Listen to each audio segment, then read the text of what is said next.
Hey everyone, TNT here. Alright, so today's video is going to be about a product that I picked up at a motorcycle show not too long ago. It is a polishing compound. I've had a lot of people comment on my YouTube video about the plastic restoration that I did.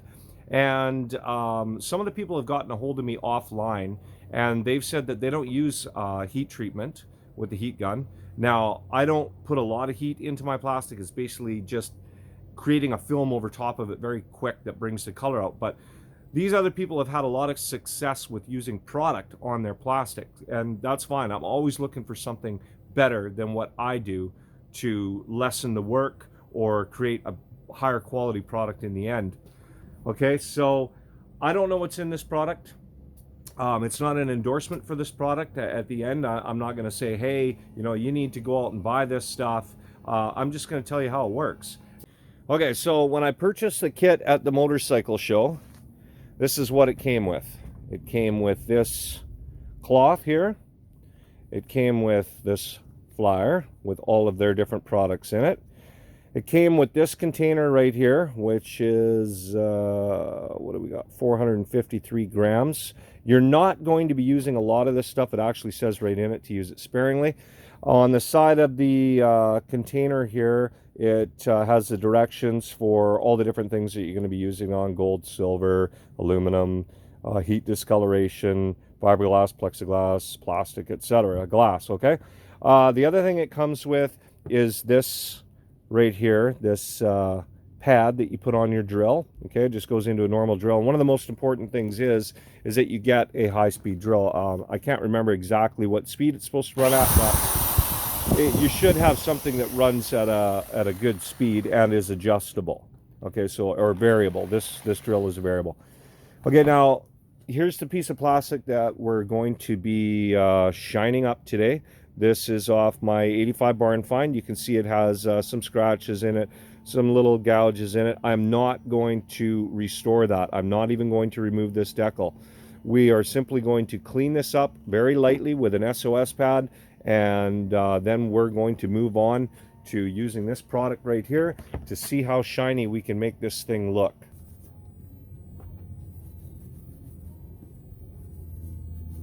So you can see it still has a bit of the factory sheen left to the outside of the plastic, but where I got more aggressive with the SOS pad, it has definitely put some fine scratches in there and totally removed that sheen.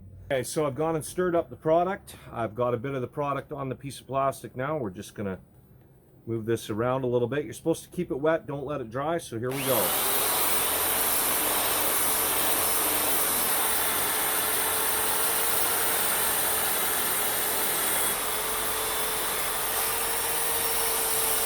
Alright guys, that is the second coat of the product, and then using the buffing wheel, just going to see what it looks like here. Okay, so it definitely is shining up. I don't know if it's giving me any better of a finish than not using product at all. No heat was applied to this. It is fairly shiny here. I will take this out into the sun after. It doesn't appear to be burning the plastic in any way, which is good, but it's not giving me that sheen that I was expecting. I mean, this up here already had a bit of the factory sheen still left on it, but we'll put a little bit more product on here. We'll hit it with that buffing wheel again and see if we can't get it to shine up even better than what it has up here on the rest of the plastic.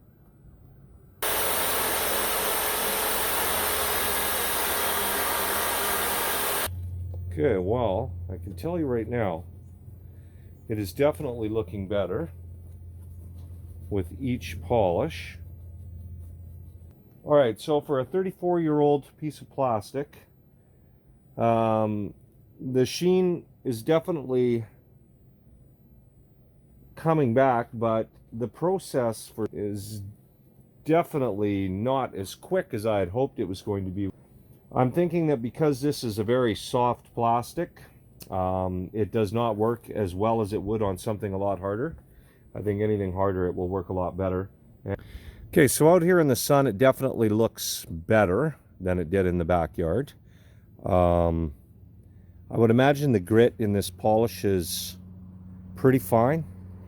I'm not sure what it is, but my guess would be up in the thousands for sure.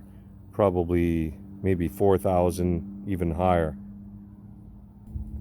And it's probably a great product for just finishing off your plastic.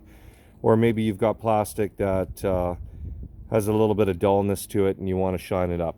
But as far as using this product for restoring right from the beginning without doing any sanding, it's not going to do what you need. All right, everyone, so that's going to wrap up the product review on the Flitz metal, plastic, and fiberglass polish. I know I'm not the best reviewer in the world. I applied it 3 times to this piece of plastic and then buffed it up, and it doesn't look too bad. I'm sure it's added a protective layer to it that hopefully lasts a couple of months, and you don't have to keep going back and buffing your plastic up. Whether or not it's any better than any other compound, I can't tell you, because I honestly haven't used any other products on my plastic before. I usually just dry buff it. So I'll have to let you know how its longevity is over the next few months. I'm going to use it on this bike in particular, and then I will probably use it on some of my other bikes. So hopefully it holds up, and I will let you guys know. So please follow, leave some comments, share, subscribe, and I'll catch you next time.